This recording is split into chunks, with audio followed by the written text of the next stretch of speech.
can update you. We have glass going into the window frames across the building for the sections that have the window frames in already. There is continuing framing into the section A, which is the gym area. So they're framing walls into there. They have a plan for how to finish the roof. Our safety inspector from our insurance company has been working with them to make sure that the contractor has a safety plan in place for properly putting the roof on. They are continuing electrical sprinkler work in areas A, B, C, and D. Other than that, it is moving along. We have our next meeting tomorrow to meet with all the contractors and the architect on site. So the roofing is probably 85% done. Water resistant, a lot of white roof. yeah, I would say that's part for the existing part of the So building. all the new addition and the flat roof of the existing building, that's all roofed. Yep. And I thought I saw that they were working on the roofing of the gymnasium. Yes, they. And that slab was all poured. Most of the inside work was at least framed up. Yeah, it's moving right along. Good. Anything to add? Nope. Okay. Everything's coming along good. Okay. There we go. And no one's complaining about the schedule yet. Nope, we're doing good. No. We're doing good. Why would you bring that into the existence? Why would you say that? Thank you. Every time, I want to make sure that the schedule is being held to. But you don't say it. And we ask that question every 2 weeks. So Every 2 weeks. Mhm. And so far, everybody's still saluting. yeah, I mean the switch gear is really the only thing that is. We still have a scheduled date of delivery of January of 2025. Mhm. So until, hopefully we get an update or hopefully that may change, but we're not counting on it.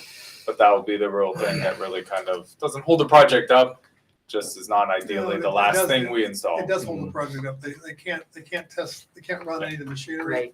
so they have to provide temporary heat. There's a whole waterfall of negative effects. They can't do the balancing of those kind of things. So we'll see. Okay, change orders. We have a list of 7 change orders on here that have been received since our last meeting in June that we are seeking approval for. Mr. Shinsky is online tonight to attend the meeting if any of the board has questions or comments on any of those concerns. Larry and I have been reviewing them and taking a look at them as they have come in. Some of them are pretty significant on here. Which it still falls well within our contingency we have allowed, but some of these have come up over the last couple of weeks. In order to keep the project moving, we have given preliminary approval to them. There is copies should have been attached to the board meeting for you, and also there's backup information as part of the packet here for buildings and grounds, but they were all attached as well. To this agenda, but also to your board minutes because they are on the agenda tonight for the actual board approval. Any questions on this? Well, so the two that for $16,000, it's 16,301, 16,518. I mean, those are things that have just come up. It's not something that could have been foreseen earlier or anything. Do you want to talk about those a little bit, Tony, and how those came about? The one for the bulkheads, for the plumbing and HVAC, and then the other 16,000 one, Mr. Steve? Is that Yeah, what it's you're the referring two to? existing walls Yep, and music. area. Sure. Can you hear me okay? Yes. Yep. Good. So let's do the easy one first, which is the 16,518, replace 2 existing walls in the music area. Based on our understanding of what the school district was trying to achieve, we had intended to save those 2 corridor walls that go from the main corridor back into what was once the kindergarten room and an exit. And now that we look at them standing there in place, I recommended that we gain a price to simply replace them because, quite frankly, the aesthetic of those walls and cutting so many openings in them is going to leave very little left. So I recommended that we garner a price to replace them, and that's the price that's been provided. That is a voluntary change order that is not necessitated by anything other than me suggesting to the school, you're probably not going to like the results if we leave this like it is. So you don't necessarily have to take that change order. However, my analysis of being on site and looking at what's going on, and if you look at the last progress report, you can see photographs of those walls. It would be my recommendation that you'll be happier with the outcome if you replace them.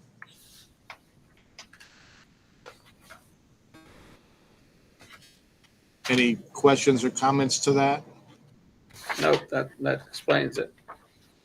And the change order number 18 from OR for $16,301 it's a multitude of things. I will tell you that there was a simple miss on our part of the size of the ductwork in the library.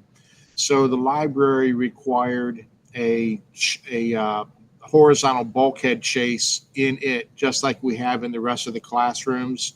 That was not originally shown in the construction documents. So that was something that wasn't coordinated correctly. Quite frankly, I thought we were going to feed that room from the corridor and there would be room to get above the ceiling, but that's when we actually got there. And you may recall me saying I was a little concerned about the corridor in front of the old multipurpose room, how much room there was going to be. And the reality is there simply wasn't room for all the stuff we tried to put in it. So the ductwork in the library essentially matches what we're doing in the classrooms. The other items were there was some plumbing chases that had to be added for the rainwater conductors. We moved them around to get them out of the middle. So where they were interrupted the new casework that we're putting in the classrooms along the corridor wall. So we chose to move them to the corner of the classroom and build a small chase in the corner to conceal them. I think all in all, you're going to be happier with, the length of the casework and things in the room rather than having it broken in half and it was kind of a random location. There was no rhyme or reason that we could figure out as to why they were where they were. So we made the call to say, just move them all to this corner and get them out of the way. And then the bigger issue yet was there were two chases in the D as in dog wing where the four new classrooms were that we simply didn't recognize the need for a chase to the crawl space. So they had to wrap some duct that was shown on the mechanical drawings, but the drywall chases were not shown on the architectural drawings for those four classrooms. So there's a bunch. I really don't like this way, but I try to ask for individual pieces. The reason you're seeing so many of these at one time, Terry and Jared may recall that about a month ago, I said, hey, we're getting to the point where we're hanging sheetrock and you are getting behind us on the change orders. I want all the change orders up to date by July 4th weekend. And so that's why so many of these came in at once. There are only a few outstanding that I'm aware of right now.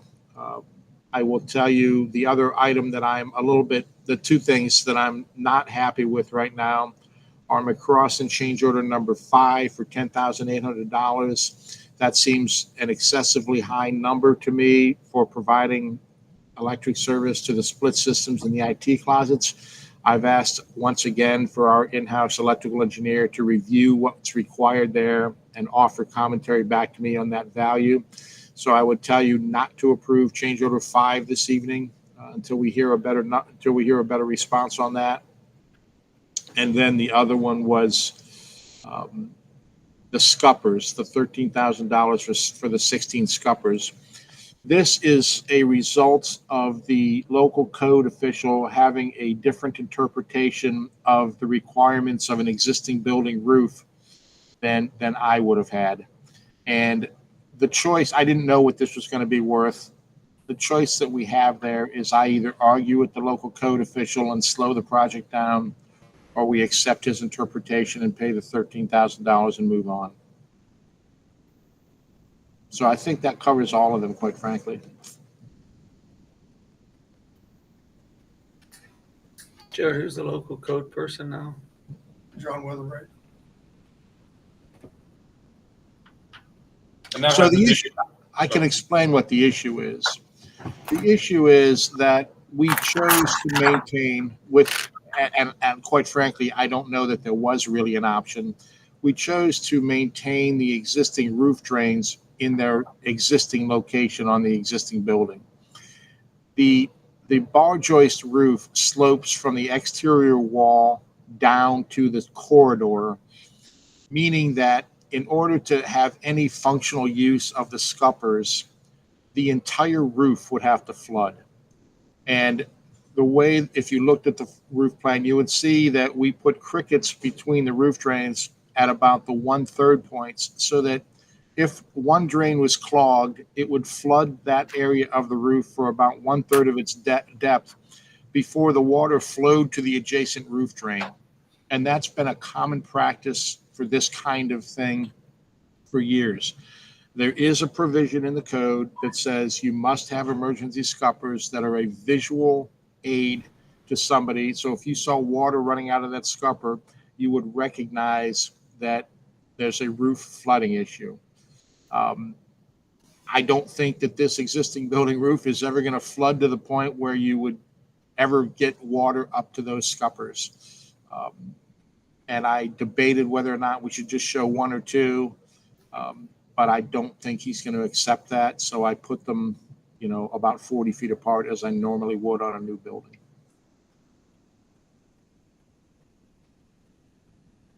So I'm happy to argue the point, but I think another architect in the room and maybe some others would express concern about entering an argument like that with the local code guy. So how much, Tony, this is Walter. So how much of a delay would you expect, or what would the impact be on the schedule, specifically the roof and or in general for the project? Yeah, I don't think that, some conversation. sorry to interrupt you. I don't think that there's going to be a noticeable delay to the project. I already talked to the JC Orr guys in the field about how they would install these scuppers, and they said they would have to cut them in the field at this point. So the question is, if I went to the guy and said, look, here's the situation with the roof. I actually asked Larry, could you please have this guy call me directly instead of, operating through the owner's rep, which I find to be somewhat inappropriate. But he should really be addressing these kinds of things to me, and he's never done it. But anyway, I could discuss it with him and say, here's how we would approach this. Are you okay with that, or do we need more or less of these things? And at least get some consensus from the local code guy. But at this point, we're wanting to get the roof buttoned up. I was told that the metal panel exterior finishes for the existing building are probably going to arrive somewhere late August. So if we could get, if I could get meeting with this guy, or at least have some conversation with him about it, I don't think it's going to make any difference if we get that answer before the 2nd or 3rd week of August. So you've not really had a conversation with this guy about this change order then, with the code enforcement officer? No, I don't even know who he is. He's never reached out to us one time. And do you know of anybody who has had that conversation with them to plead that particular case? Nobody's pled the case. It was brought to my attention by Larry Calvetti. It's not anybody else's job. It's going to get pled. It's going to be pled by Tony. Okay, so Tom, what do you think we should do? Well, they're gonna be cut in anyway, so I'd go ahead and I'd have the conversation. And see what he says. I mean, quite frankly, in my humble opinion, they are useless, but, you know, We need When about I- 14 inches, we need about 14 inches of water flooding the whole roof in order for them to become useful. Usually you see them when they're on the outside edge where there's a 3-foot parapet.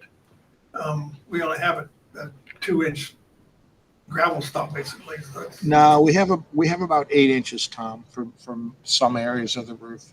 But okay. regardless, Yeah. you know, the roof slopes from the exterior edge to the center, so you know, it slopes down about 8 inches. So you got to flood the whole thing with 8 inches of water, meaning every drain on the roof is plugged before it's ever going to see one of these scuppers. Well, I prefer that we just sit on number 5 and number 6 and let Tony have at least let Tony have a conversation. So if you have to cut them in, does that do anything with the warranty on the roof? It's not a roof issue. It's a metal siding. So they go through the wall of the parapet. So the parapet is the small portion of the wall that rises above the edge of the roof. That's called the parapet. And we would be cutting a hole through those metal panels. And according to Tony on site, it's not an issue. It also would be part of the roof warranty.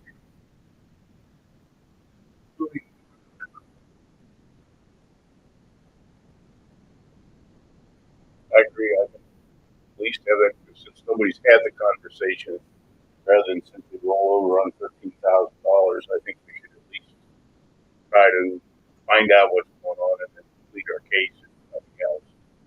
And it sounds like if it's going to be the end of August or the latter part of August, at any rate, you have 2 or 3 weeks to try to affect that. Right. I have asked a couple of times to have that gentleman meet me on site on a Tuesday afternoon through Larry, and it's just never once happened. So maybe Jared, if there's going to be a meeting tomorrow, maybe Jared should reach out to the code enforcement officer first thing in the morning and see if he's available. It's not Jared's job. It's Pardon? Tony's job to reach out. You want somebody who's familiar with the code to make that contact. Well, if somebody can email me who the guy is, I'll be happy to reach out. Okay. But remember, I leave pretty early to get out there, so I'm not saying I maybe I can call him from my car. Yeah, well, you're unlikely to get him to come to tomorrow's meeting, that's for sure. But you can certainly have a conversation with him. Yep. But I would really like to get him there to show him the drawings, to explain to him why I think it's a silly idea. And, you know, maybe he'll buy into it. He bought into a couple of other things that Larry brought to me, and I said, here's why we're doing that. And I never heard about it again.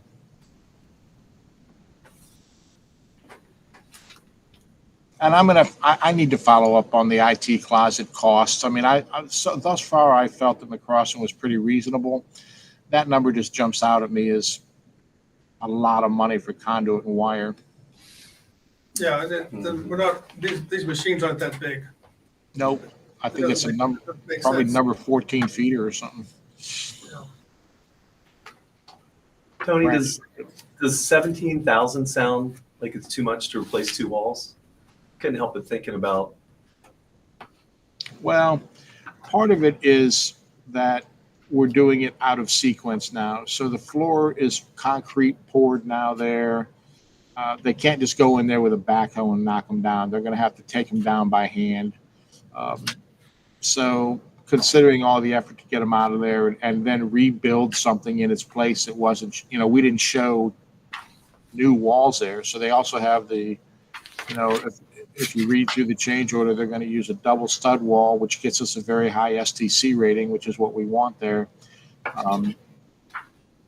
So no, I don't view that as particularly out of order for that. Okay. I mean, no doubt we're going to pay a little bit of premium to a contractor by asking them to do these things out of sequence like this, and we can't really avoid that.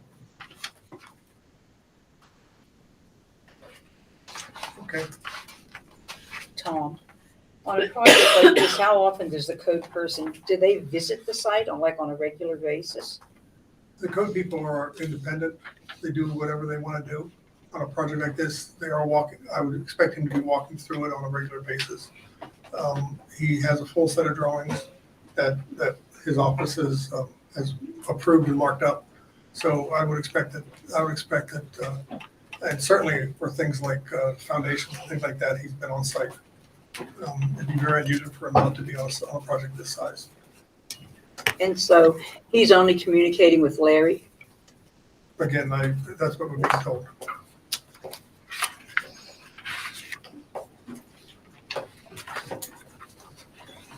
I mean, my normal experience with a code guy like this, one, when this first came up, I said, well, I'm not quite sure what his question is. We have a building permit. So this, had this been noted at the time that he wanted this, at the time we submitted these drawings for a code, for a building permit, we would have done something then. But none of this was noted. So he's walking out on site and saying, hey, I don't see this, and hey, I don't see that. Well, I really am not in a position, if you read the front preamble of the building code, it says, it's all at the leisure of the authority having jurisdiction. So quite frankly, they don't care if they caught it or not, at the beginning, they'll come out and say it now. I really can't control that. It's one of our professional frustrations. We get a approved building set and then they come out and say things, and then the fire marshal comes out and says something else. So I mean, I just think that sometimes these guys know how to read the book, but not use any common sense as to what it actually says. But that's just me. okay, well, I think we beat this horse enough. So yeah, I'll reach out to him if I can get, his name and a phone number or something, or I'll look up the building code official. It's a borough guy, isn't it? It's not a third party. No, it's a third party. I'll send it to Jared. Okay. Anything else for me this evening? I don't think so, Tony. I'll see you tomorrow then. Thanks, Tony.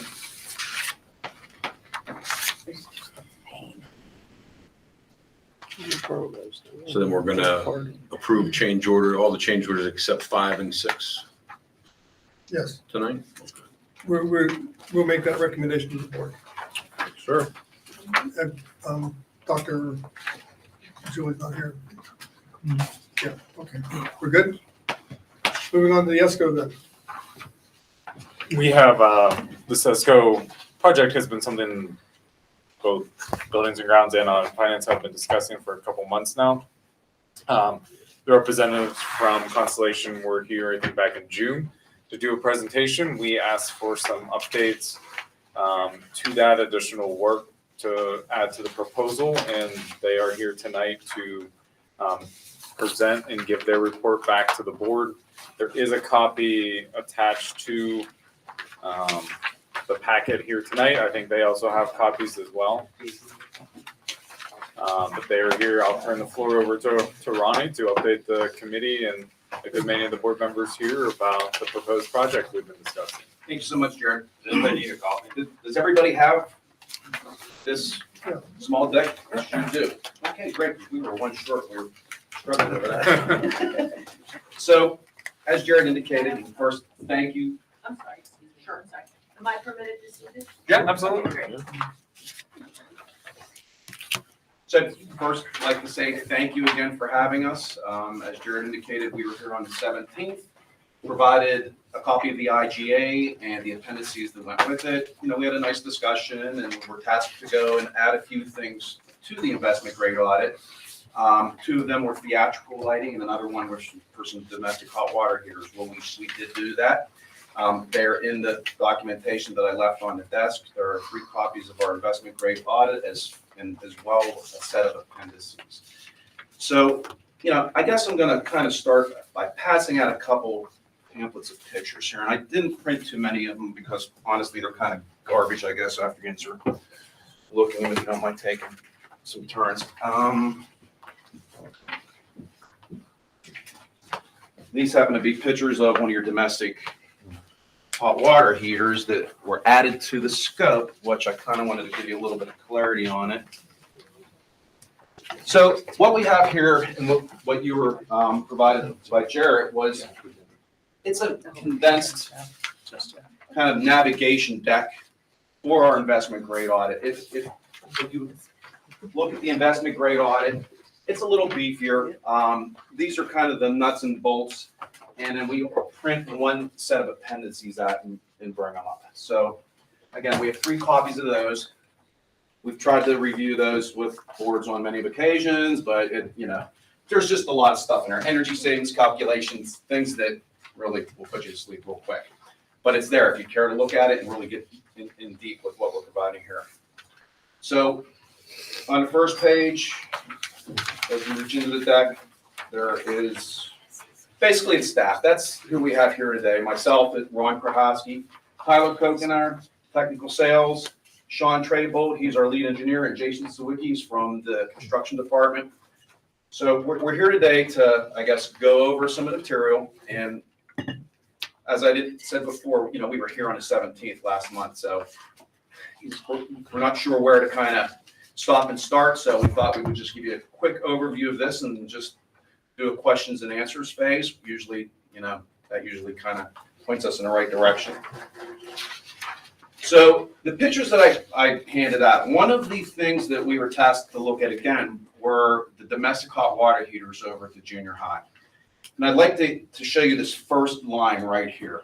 That is the lifespan of that particular piece of equipment. And as you can see, if you look at it, it shows, it was installed in 2004. And, by ASHRAE standards, it should pretty much be ready for the junkyard, in 30 or 25 years. So by looking at it, you think, hey, it has a little bit of life left in it.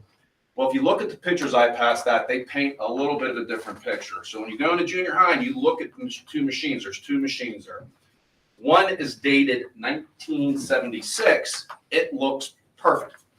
And the one on the right that's dated 2004, where, that's the date we indicated here, it's the one that you see in the pictures. So it's really rad. A lot of failures. Shane took us down, our team down there a couple weeks ago. We took a good look at it. A lot of deterioration, a lot of electrolysis happening at all the connections. Apparently there's been a lot of problems with the machine, so there's been a lot of expenses to repair it. Look at the one on the left of it, which is older. It's dated again, 1976. It looks really nice. It's in pristine condition. It was refurbished when they installed the model in 2004. So, and it's used as a backup. So when you look at this line, it's a little bit deceiving thinking, okay, this piece of equipment should be okay. Well, it's the primary boiler that needs to go. It's the one you see in those pictures. It's pretty bad. So what we and Tyler can talk about the scope a little more definitively. But I just wanted to let you know how, because that's one of the questions that may pop into your mind. Hey, why are we replacing this piece of equipment if it's outside of, its period of longevity? So the rest of the things you'll see on this first chart is the scope that's associated with your project, and it identifies, where timeline-wise it is in its lifespan. So pretty much everything on there, it's been due to replace. So, again, my name's Ron Krahowski. Everybody calls me Ronnie K. I'm going to hand this over to Tyler and let him go through some of this technical stuff. You folks have been talking to us for probably 8 months now. You know the process with the Act 39 legislation. The GISA project that we built for you looks really good from a financial standpoint. I mean, it pretty much pencils in 8 years. And you might wonder, hey, why is it only 8 years in that one table? The reason is because we're working as on an addendum as on the base phase. So as part of that project, we're moving through it, and there's 8 years left under that term. So that's why it's identified as 8 years. But typically, one of these projects can go out to a 20-year term. So you'll see our savings kind of stops at that year 2034, which seems a little weird. Well, we did that just so optically it didn't look a little skewed. But fortunately, in those 8 years, it performs pretty well. And if you take a look at that and kind of like do the math and consider what it's doing out for the next series of 12 years, if you were looking at it as a new project, it really pencils out pretty nice as far as the energy savings being used to monetize the capital improvement. So, any questions for me before I kind of let Tyler do a little bit of talking here? All right, thank you for your time so much. Hello, everybody. I know not everyone was here last time we presented, so I don't know if you want me to go through each scope again. I want to be cognizant of your time, or I could just highlight the things that we added to the project, whatever works Why best. don't you highlight what was added, and if there's questions on what was already going over, then speak up. Sure. So the first thing we added was the auditorium stage lighting at both the junior high and the senior high. It's a complete system makeover.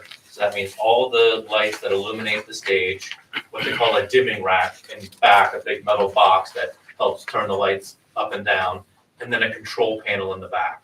Those schools will have the same control panel. So when you transition from junior high to senior high, you're kind of working off the same computer. You're not relearning a system.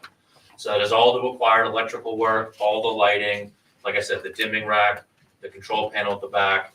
And what we do is before we turn the system over, we have a safety check performed of everything that was installed. It's actually part of a requirement every year you have to do it, but we like there to be a safety check before we put the lights in the air and students and staff are underneath of it. So not sure if there's any questions about that scope. All the stage lighting would be LED. Correct. Would be tunable. So instead of having 35, 1,500 watt light bulbs up there with gels in them, you'd have a half dozen lights that you can tune, that you actually can change the color with the cue. Also, it's an LED light, so it doesn't make as much heat and it doesn't use nearly as much electricity. The advantage to that for our academically is our students would be learning to work with lighting that they would work with in college. Right now, they're working with lighting that I work with in high school. Okay. And the junior high panel is probably 30, maybe 40 years old. It's a nightmare to actually run and operate. So the lighting in this junior high is not very sophisticated. Getting the lights on every show is really an event. The high school is a little bit better, but it too is not at the level that this is on the control side. So I'm going to make both an energy savings argument and an academic argument. Mr. Harley, one of the greatest advantages besides the energy savings, and like you mentioned, way more increased functionality with colors and zooming and doing all sorts of things is we've seen that these auditorium spaces aren't just used for performances. They're almost pseudo classrooms. Students and teachers spend a good amount of time in these spaces, and with those halogen gels, they don't last very long. Right. So you have to replace them. These are estimated to last like 50,000 hours. So you get a lot of longevity, energy savings, and increased functionality. So This also includes the auditorium lighting. So Yes. the house lights too, the senior high has LED house right, lights not the now. junior high. Yeah, but we will integrate those in. But the controls would integrate to the house lights and the Correct. stage lighting. It'll all be one integrated seamless system. Dave, going back to a couple months ago, these are the light bulbs that they no longer manufacture legally in the United States that we have to find suppliers for. In the junior high auditorium. Currently, Yes. that's correct. Yes, Yeah. correct. So it's one of those things you gotta maybe figure out a solution there. And LED lights don't work with that existing dimming rack. So it's one of those things you kind of have to do both at the same time for the functionality to be there. The existing rack system you have, it's getting much more difficult by the year to get replacement parts for that. So the whole technology's transition. I mean, everybody knows it, Tyler kind of said everything that I was kind of going to chime in with, but you can look at Christmas lights. They're sophisticated, but they're simple, they're easy to work and they can do just so many things. The computer systems are much more friendly. They are. The one in the junior high, you almost need to be a programmer. The other thing is that when I was working in theater with the halogen bulbs, when they were hot and you bumped the fixture, you broke the bulb. And it's probably $35, $40 bulb now. And with the control panel in the system as well, we have training for both facilities. The way we like to do it is to do an initial training when the system's first turned over. Here's how it works, this, that, or the other, and then come back a few weeks later once people have had a chance to use the system. Then questions start to pop up once they've used it. So we kind of break that training up into two parts. I believe we have 8 hours for each school for teachers, students, anyone to attend that wants to learn about the system. So we're not just going to install it and hand it over. And this equipment's provided by Pittsburgh Stage. Yes, correct, Pittsburgh State. which has been, who we've been working with for decades. And we've done work with them in the past, they do really good. They do a fantastic job.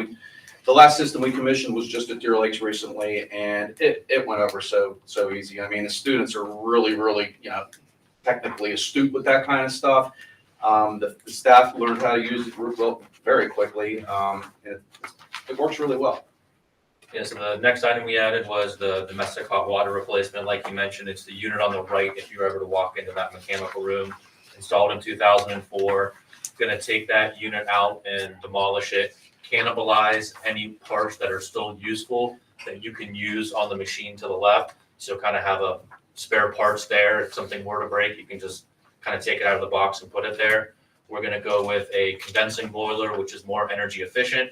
You're not gonna lose any capacity to produce hot water. And like you mentioned, that'll be your main machine that can carry the whole building from a domestic hot water perspective. And the one on the left would serve as a backup if something were to happen to perform maintenance or anything like that.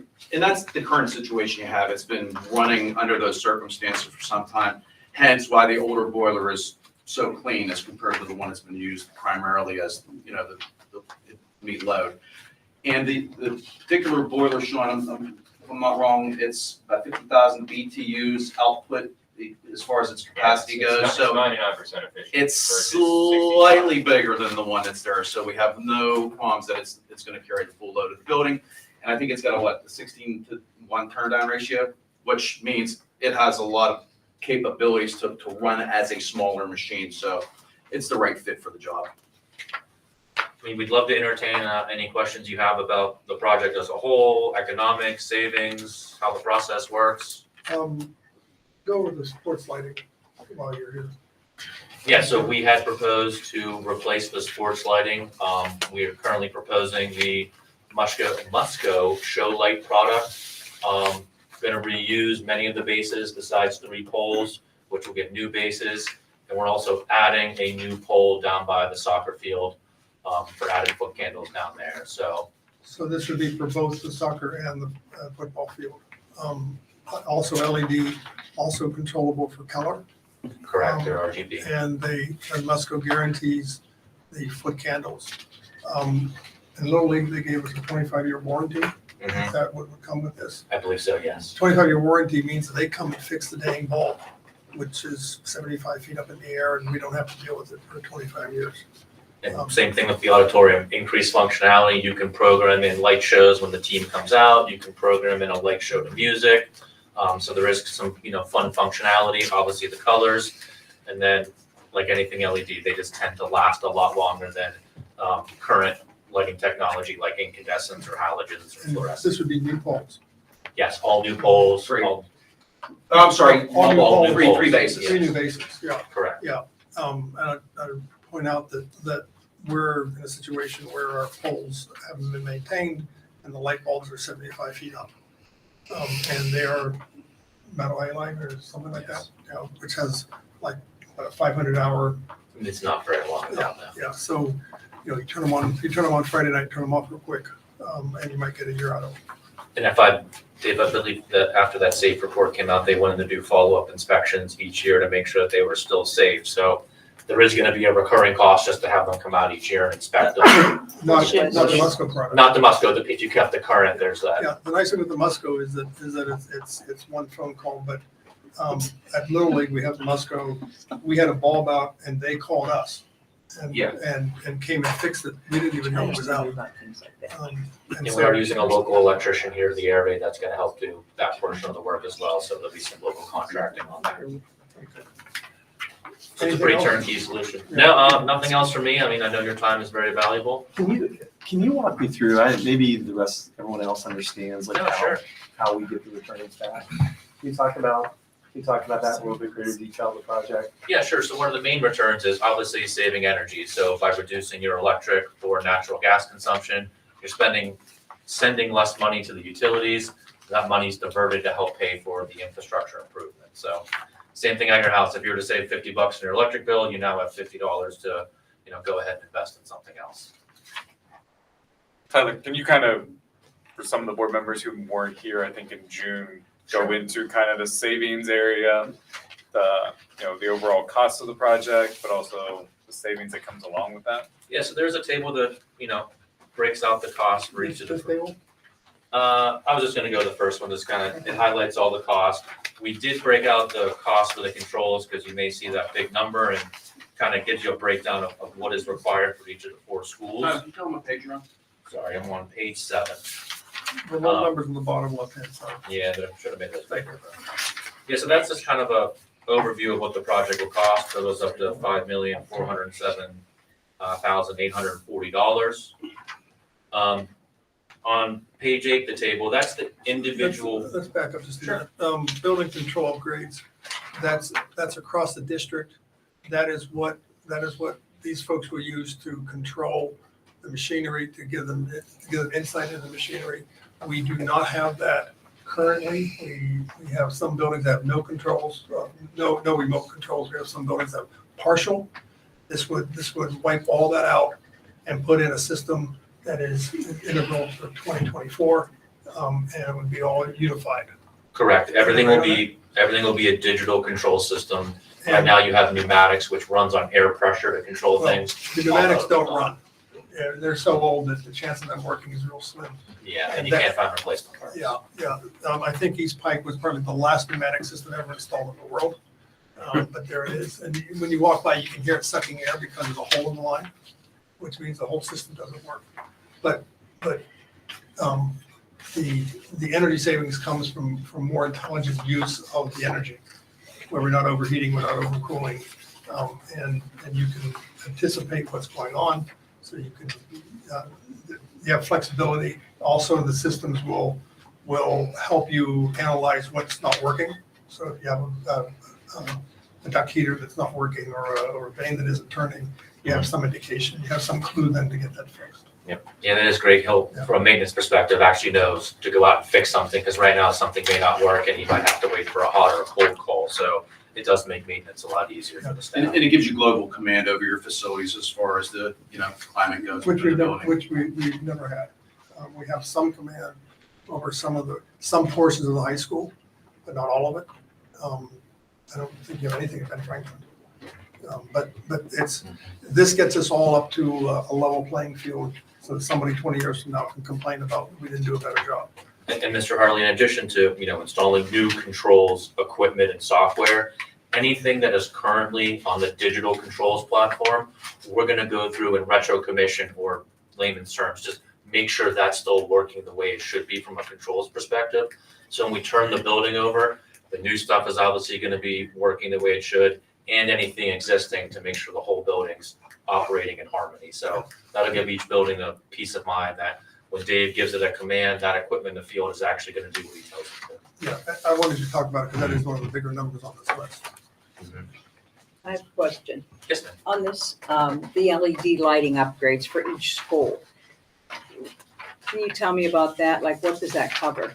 Where are the LED light upgrades going to be? So that would cover every interior and exterior space that is not currently LED. Right, So like in this building, it would be every single light bulb besides the administration area. okay, great. Does When- that when we include did- the when we- gymnasiums at the high school?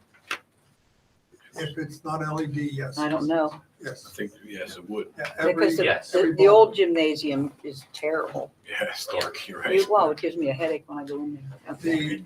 when we did the ESCO, the first ESCO that we did, that these guys did, we replaced 35,000 fluorescent light bulbs. Okay, So, Wow. I mean, it's an unbelievable number. Now, when they replace 35,000 fluorescents, they're gonna put 30,000 LEDs in. And the amount of lighting will go up. So if you want to get that granular with some of the information, again, if you just go to this particular IGA, which has everything in it, 8,966 fixtures. okay, So, and most fixtures have 2, 3, 4 lamps in them. So it's a lot of lamps. And we did go through the district to each space, make sure that we counted how many fixtures, what the technology is, and then a proposed solution. And we call that a line by line of every lighting fixture. That's included in the appendices. There's also a cut sheet of every single fixture and bulb that we're proposing, so Dave and his staff can review those. The old gymnasium, for instance, you actually put foot candles on the floor that the PIAA requires. Okay. And one more thing I'd like to mention, we're also installing solar exterior pole lights at the high school because some of the pole lights aren't working. So it'll give you nice light coverage for the parking lot area with solar poles that, you know, have a battery in them and just run off the sun. We'd be adding poles to that parking lot? Or We're not adding, I think it's, just replacing? yeah, there's 7 of them, yeah, where they are now. When you say there's 7 poles, you're not gonna just change the fixture, you're gonna change the pole, put a new head on it. Similar to sports lighting, pole, new light, battery, everything integrated, photo cell in there as well. When we did the study for the Catholic Church, there was more money spent on conduit and wiring than there was on the solar lights. So we've been doing a lot of parking lots now with solar lighting. And the cost of them has gone down significantly in recent years, and the technology has also improved so much where now for a while there, the technology wasn't worth the money, but now both those factors, it's a really good solution for, like Tom said, avoiding trenching and things like that can really cause the project to get expensive. And there's a higher level of longevity with it now. I mean, if you look at the characteristics in the IGA, I mean, for 7 hours of charge time, you get 50 hours of burn time. So that ratio is pretty strong. So the odds of using up that light or that battery reserve with lack of sun, even in Pittsburgh, is not going to happen. Yeah, we've been quite pleased with them. And probably using them remotely on all my projects. I mean, is 7 enough for the large parking lot though? I mean, even when they're working, They can do the photometrics, and we can take a look at that. If we have to add more lights, we can certainly add that to the projects. We're going to get it up to the code. And also remember the wall packs or the lights that are physically attached to the wall will be LED as well. So you're gonna get extra light from those. And you have lights on the sports lighting that shine into the parking lot. So all 3 of those should be more than enough to meet the standards and provide adequate lighting for folks using that area. And again, is that part of the Musco thing or that's separate from that? Like, That's so as far separate. I as was just service is outlining. concerned, because that's, Yeah. That's a figured this is- combination of the 2 things. That's ECM1, the lighting scope. Yeah. but the service would be fine if one of them goes down. They take care of it. Like, is that part of the, like, for any reason one of those isn't working? For the solar poles, Yeah, the solar pole specifically, because that's a safety issue in the parking lot. yeah, there is a warranty associated with that. So if there was an issue, the manufacturer would, you could file a warranty claim with the manufacturer. It's not as seamless as the Musco Musco. example that Mr. Harley gave earlier. is it possible with the new standard you're putting up by the soccer field? Can it be a light on each side so that one shines into the parking lot too for extra lighting? That is correct.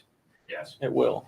Yeah, So but really, there will be additional I lighting believe towards it's the. there and the pole that would be, I'm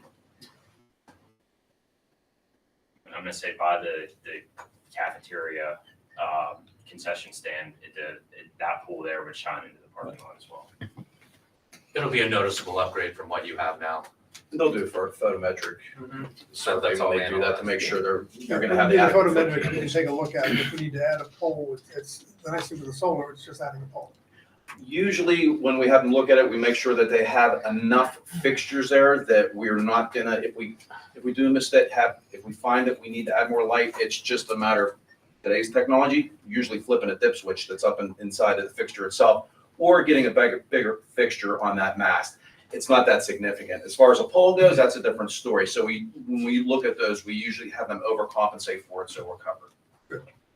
And since we're talking about lighting still, so in our appendices, this is all the lighting line by line. It's got every single fixture, every single bulb, how long it burns, the wattage that it is right now, the proposed replacement, the model number and serial number of it, well, not the serial number, the model number, its wattage usage, et cetera, et cetera. So, and this is the data that's used to come up with the energy savings. So it's pretty detailed. Can you guys, I know, Jared, I think you were getting there at one point, the chart on page 9.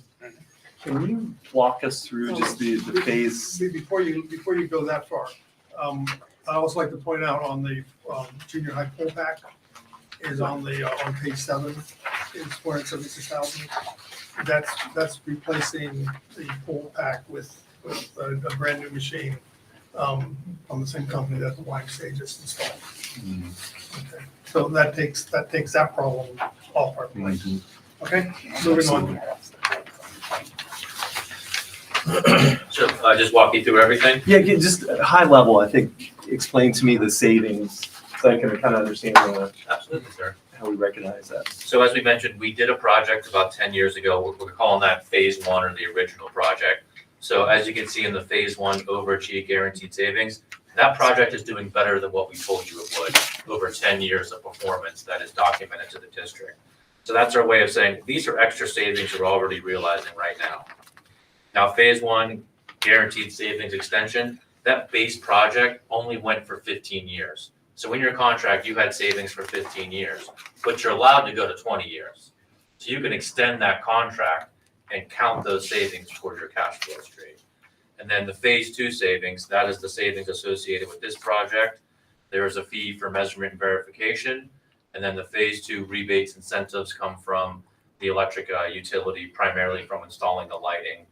And we mentioned this last time we were here, all rebates and incentives we can get from any utility, grants, whatever, those go directly to the district, right to Jared. We take no cut of those. That is just money you get. So, and then phase two combined savings streams just takes all the columns to the left and totals it up to 2034. Like I mentioned, these contracts are legislated to only go 20 years, so we can't go technically any farther than that. So you're still using phase one as part of the savings? Correct. In this model, we are, yes. So really, our savings, the payback of 5.4 million is basically only half about that, because you're using phase one, which is the one that was done 10 years ago. Yeah, the extra 5 years of it. Yes, sir. Now, if I could add something to that, within the legislation, typically a project when you go out to 20 years and use those savings to offset the debt service through the legislation. Now, since we're doing an amendment to your existing base contract, it would look a little foggy if we went out another 20 years. So in reality, what we have on paper here, just to keep things, to look clear, that nobody wants to, kind of think that we're doing anything below board. Those savings still continue. We're just not counting them in this financial workup. So just for, reference purposes, we actually ran these out just for conceptual purposes at a full 20 years on another piece of paper. And the savings is substantial. I actually took a copy of this up and gave it to Jared just for a little bit of clarity, because I knew this would come up and, with the way that savings was. So it doesn't just stop when we hit 2034. It's going to continue to generate savings for you. And if it was a 20-year project, which we could go out to, or a 15-year project for that matter, it would totally pencil, no problem. So, I just kind of want to keep that in the back of your head. But basically, it's not an 8-year payback just for phase two. It's more or less a 20. Well, no, not necessarily. I have to do the math, but if you want to go on savings alone, I would say probably about year 12, 13, Tyler. Correct. Just on phase two alone. Just on phase two. Yes, sir. So when you did your calculations as far as the phase one and how it impacts it, two things have happened since you originally did this. Number one, Eisenhower, we had a fire and it's been offline for the last 3 years. And when it comes back up, it's going to have a lot of the new things that you're talking about now. And number two,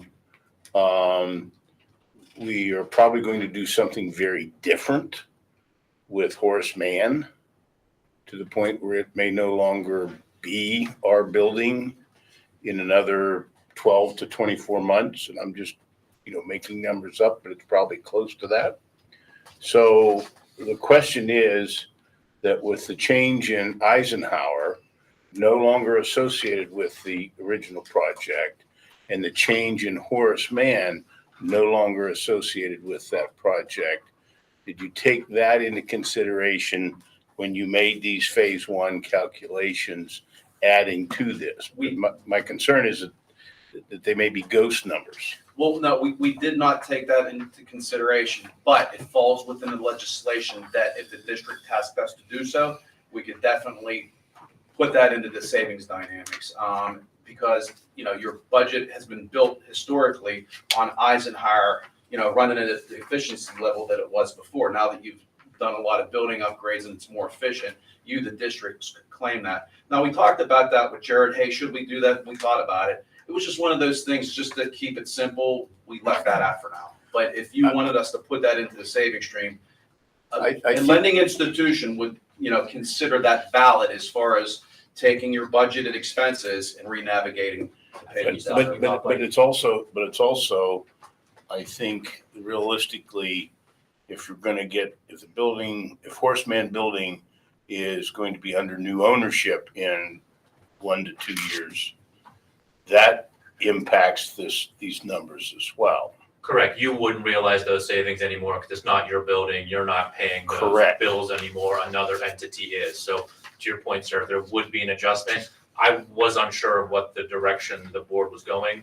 with Horace Mann to factor those in. My point is that if we're trying to look at what, I think this is partly where Doug's question was coming from, getting down to the actual real cost savings and where those savings are going to come from to basically finance this bond, we probably should know what those changes might look like. But Well, none of this work is proposed at Horseman. Or at Eisenhower. But you're saying you're gonna take the savings from phase one Yes. and you're gonna apply those to help pay off the work the $5 million that we're currently proposing. And my point is, Tom, that those savings aren't necessarily gonna be there with the potential disposal of Horace Mann and with the upgrades that and the changes in the upgrades for Eisenhower. So you're right, but as far as the legislation goes, it's like you're turning the thermostat down to off and shutting the lights off in the building. The savings from an energy standpoint are actually going to go up, and the legislation looks at it as such. Same with Eisenhower, it's more efficient now, so your actual spend is going to be less. I guess what I'm saying is that all of that needs to be reflected, whatever those results are. Yes, sir. In what these final numbers are. Understood.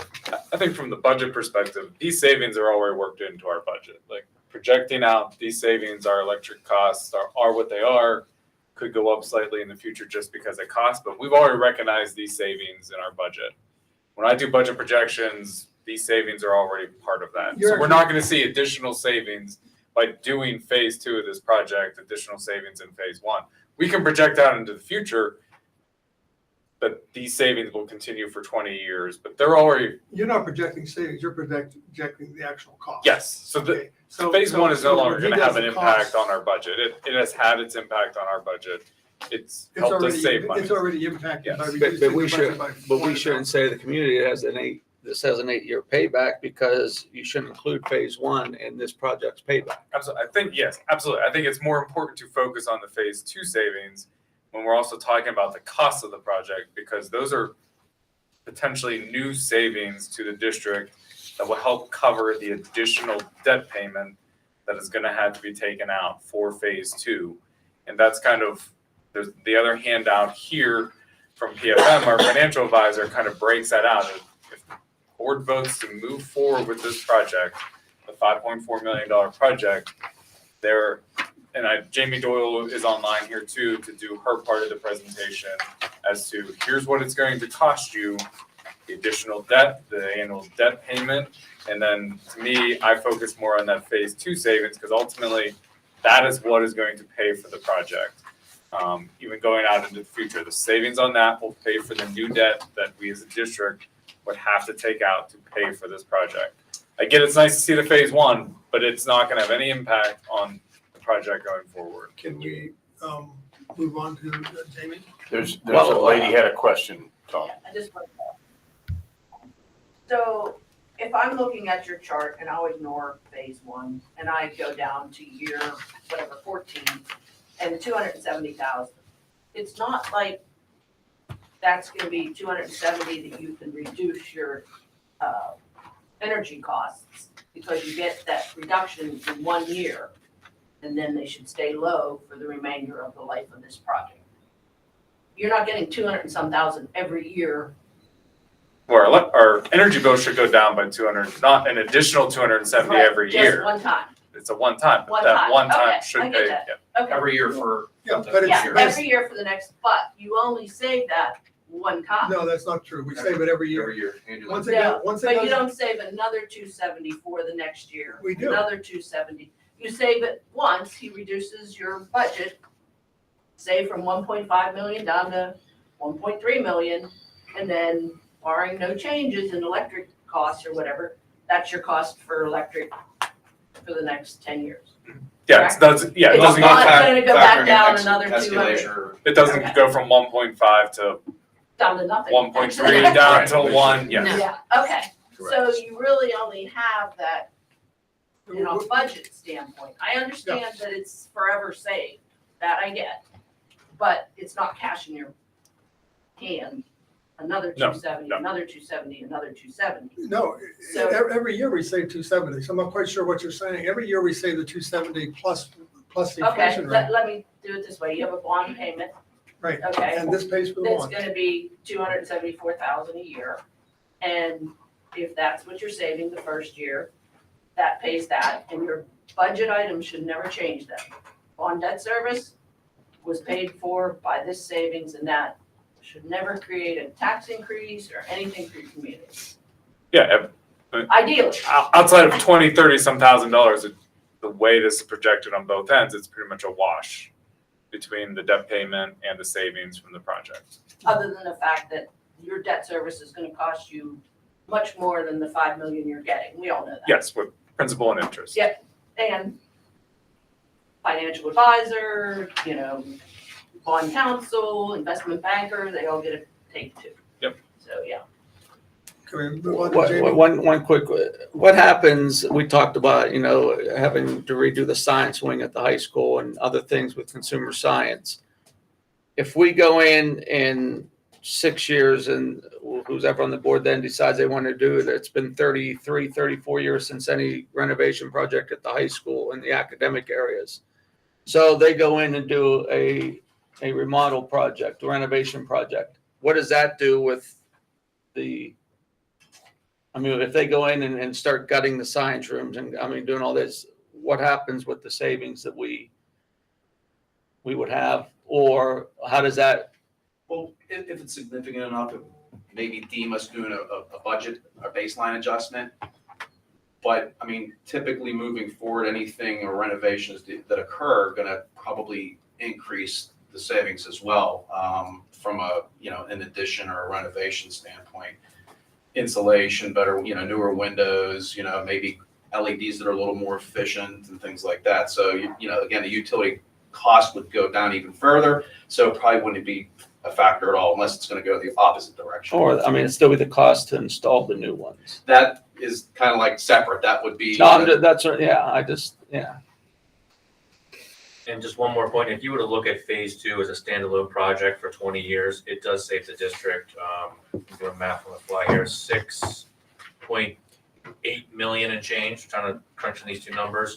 So if you look at it on its own, I apologize if that cash flow table was a little bit confusing, but as a standalone project over 20 years, as these are typically structured, it does generate substantial energy savings. And that's a realistic number. Again, for optical persons and the base project, it looked a little hazy us putting it in it as a full 20-year term.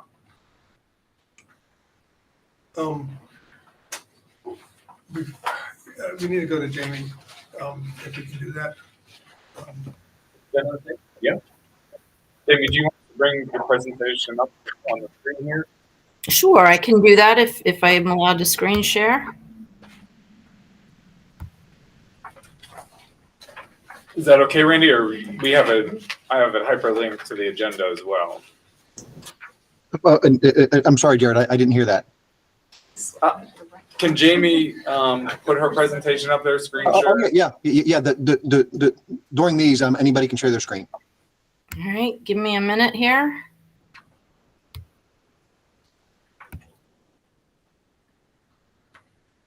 See if it's gonna let me.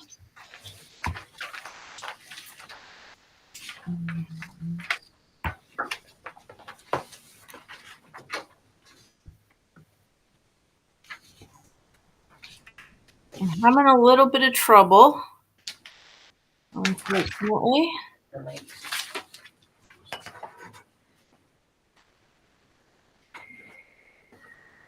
Do you have hard copies, or would it be possible to screen share from your end, Jared? We have hard copies, and Randy could also, from the agenda, click on the handout as well. Okay. Which one is it, Jared? It's the presentation from PFM. I apologize. Item Usually I can do that, no problem. Item 2B.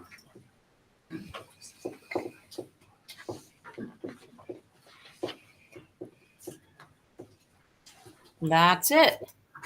Well, good evening, everyone. I'm Jamie Doyle from PFM Financial Advisors, independent financial advisor to the district.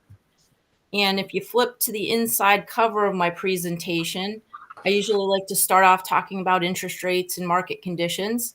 And this chart may look familiar to those of you that have been on the board and seen prior presentations, but this is 3 snapshots of the same tax-exempt index. And what the top snapshot tells us is we're currently at the blue line, and that's an inverted yield curve, if you remember that term from economics class back in school. But what that inverted blue line means is it's the best of both worlds, in a sense that the short end of the curve, and I'll call that year 1 for this discussion, investment rates. You invest on a short-term basis, and investment rates are higher than they've been in a very long time. And I'm going to call that, they're pretty close to 5.5%. I'm going to round up and call investment rates 5.5% right now. And then you see the curve dips down a little bit, and you'll see the long end of the curve at which you borrow is below historic averages, below that red line. So for my example, you can borrow in the low 4%, but right now you can invest at almost 5.5%. And we haven't had that positive difference or positive spread in a really, really long time, well over a decade. So that has not been a conversation point in many, many years. The middle snapshot, again, the same index, just going all the way back to 1993 to give you a more historic perspective. And if you look to the right, you can see the all-time low rates were in August of 2020. And, as you look to the far right, we're no longer at those all-time low rates. But back in August of 2020, even if you could borrow, I'll call it in the low 2%, you were investing at 0.1% or 0.25% if you were lucky. And so there was a negative difference or a negative spread between your borrowing rate and your investment rate. So today's environment is very attractive from the standpoint that you're making some pretty significant interest earnings on your investments. And when I say investments, I mean construction fund investments. I mean your regular operating fund investments, all investments. And the bottom snapshot, again, the same index. It's just a blow up of the last calendar year to present, so you can really get a bird's eye view of the fluctuations that the market has been experiencing.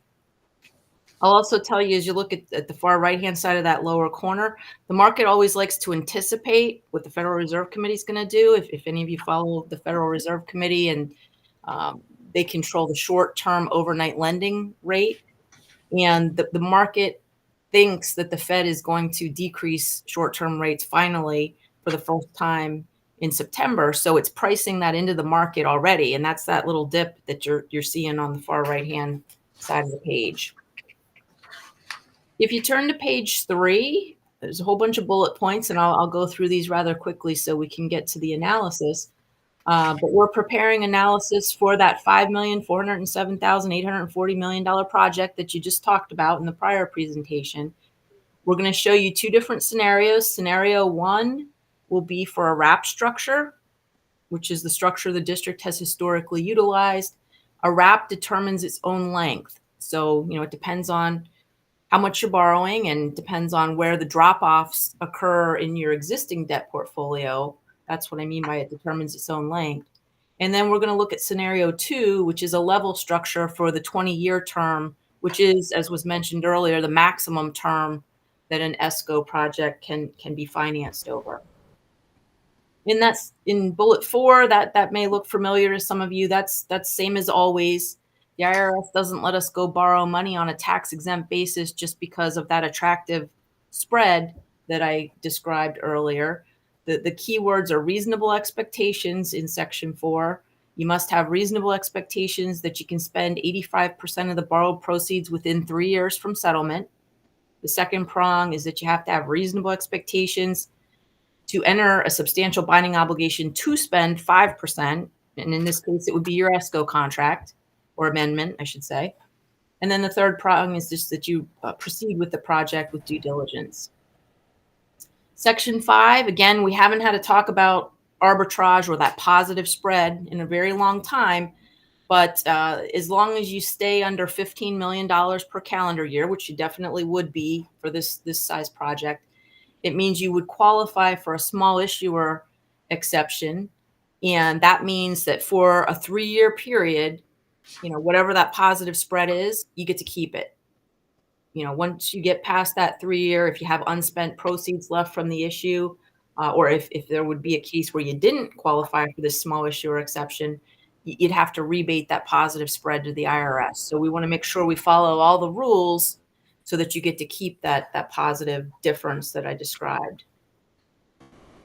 In section 6, just to remind you that there is a reimbursement resolution. You may not need a reimbursement resolution, but if you find yourself in a situation where you need to front some money from your reserves, oftentimes, and I don't want to speak for the gentleman from the ESCO company, but oftentimes, because of ordering equipment and supplies, there can be a large upfront deposit needed or portion of the payment needed. And so if you need a reimbursement resolution to preserve your legal right to reimburse yourself from future borrowed proceeds, we can put that in place. And, just to give you an example, if you were passing a reimbursement resolution tonight, it would be retroactive for expenditures in the last 60 days, and it would be forward-reaching 18 months, assuming that you were going to issue debt in the next 18 months from which to reimburse yourself. So again, you might not need that, but that can be part of a strategy as well.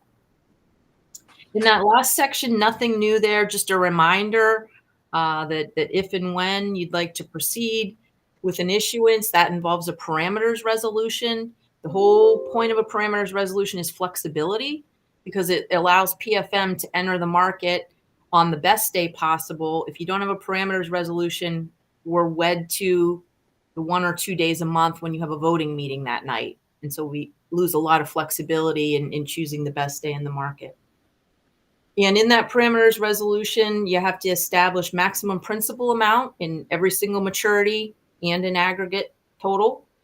So that means a parameters resolution, which again, you've entertained many times in the past, will be for about 20% more than you actually intend to issue.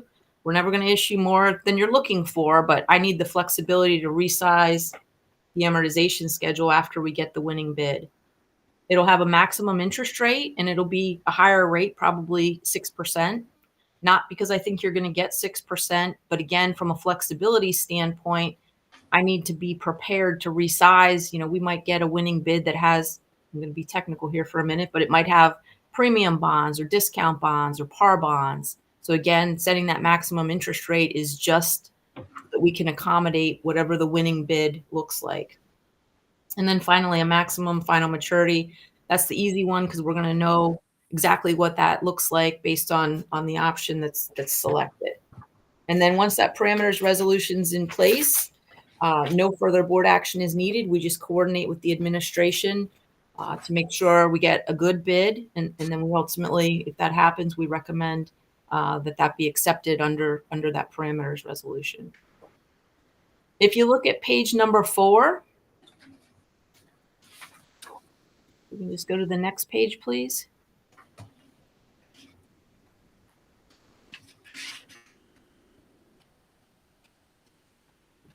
Next page, Randy.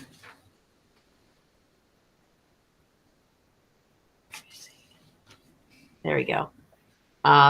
This may look familiar. As always, the top half of this page is gross debt service on your various issues, meaning principal and interest.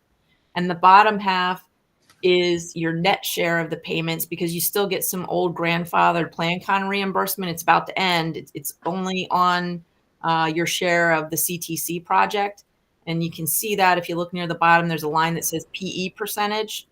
So if it has a percentage on that line, it means it's getting the old grandfathered plan con reimbursement. So that's netted out of the bottom half of the page. And so as your independent financial advisor, I continue to monitor your debt portfolio at all times for any refinancing opportunities, but you have some pretty attractive and low interest rates on all of your old debt. So no such opportunities exist at this point in time. The most important column on page 4 is column 18. So as you look down column 18, you can see right now the net effect of all the old debt on your budget is about $4,084,000. And then you can see in 2028 fiscal year, it drops down to 3.7 million, and it stays pretty level at 3.7 million through and including 2037. So that's very important as we think about how you might want to structure new debt to pay for phase 2 of the ESCO project.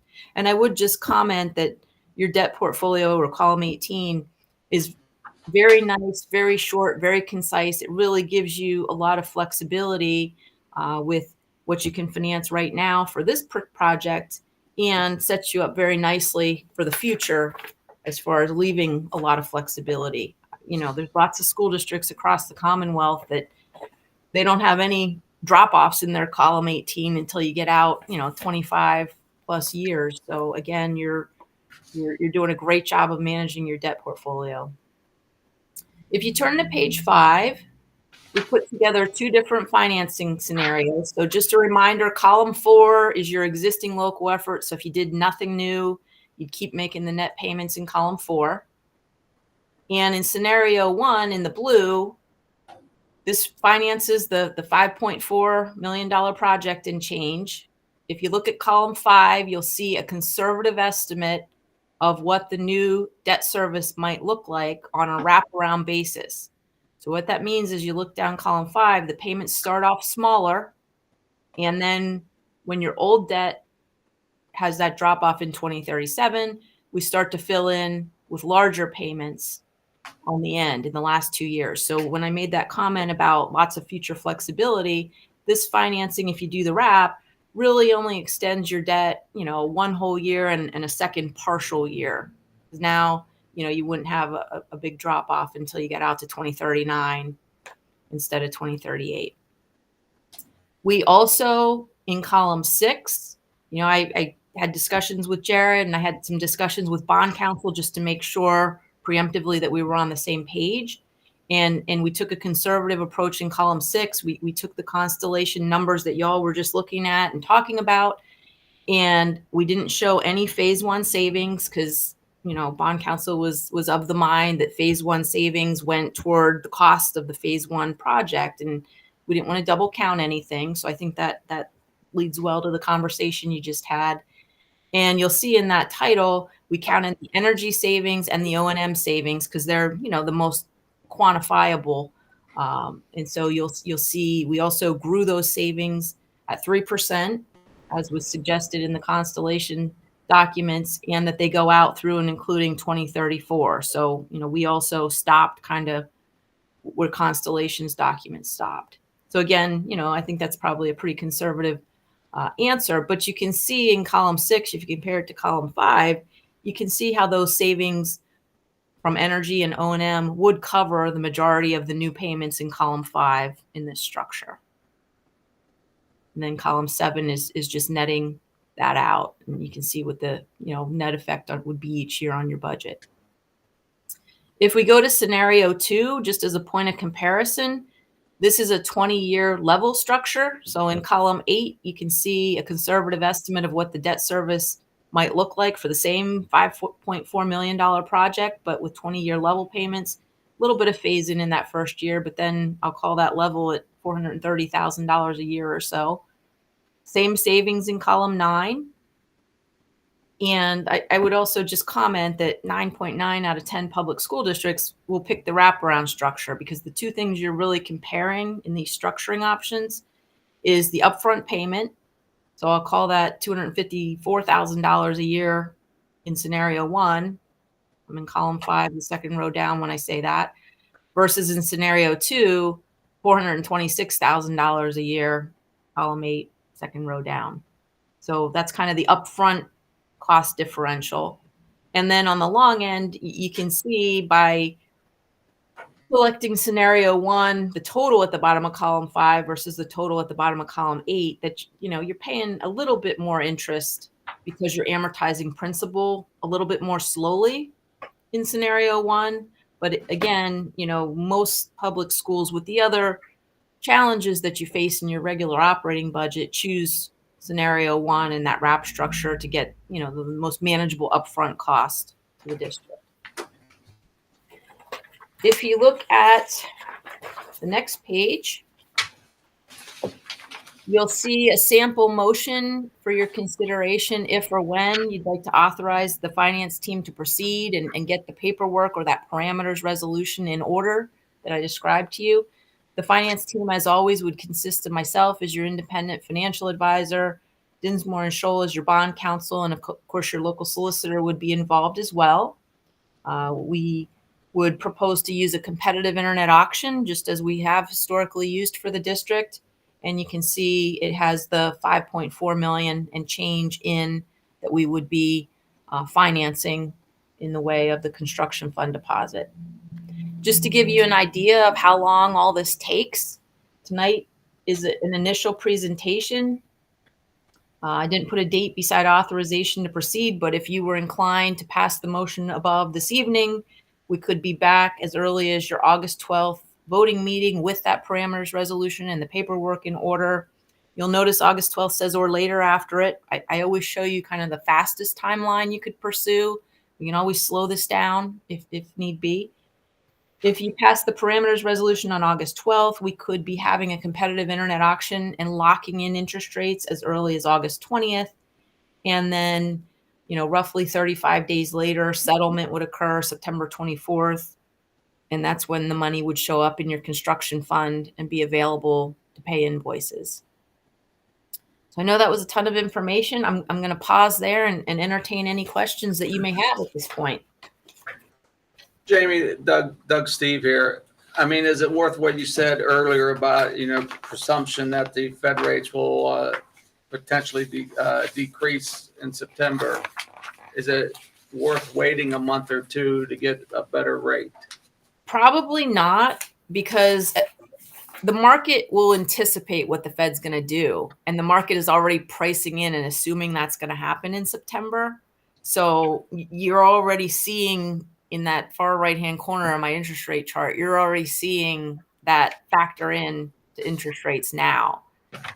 Most entities are trying, if they want to issue in 2024 calendar year, that is, are trying to come to sale before the election, just because the election can be a whole extra layer of volatility that many issuers are just trying to avoid. I mean, things can go either way.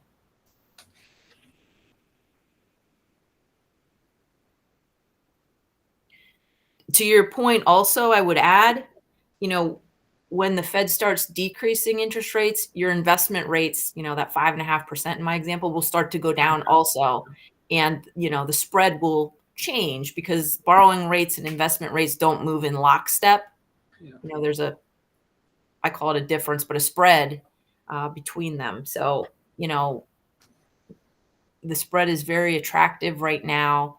And it may continue to be very attractive, but, I wouldn't wait just for that purpose. Market's been anticipating a decrease by the Fed. Originally in calendar year 2023, it was supposed to happen 6 times and it didn't happen at all. And then it was supposed to happen 6 times in calendar year 2024.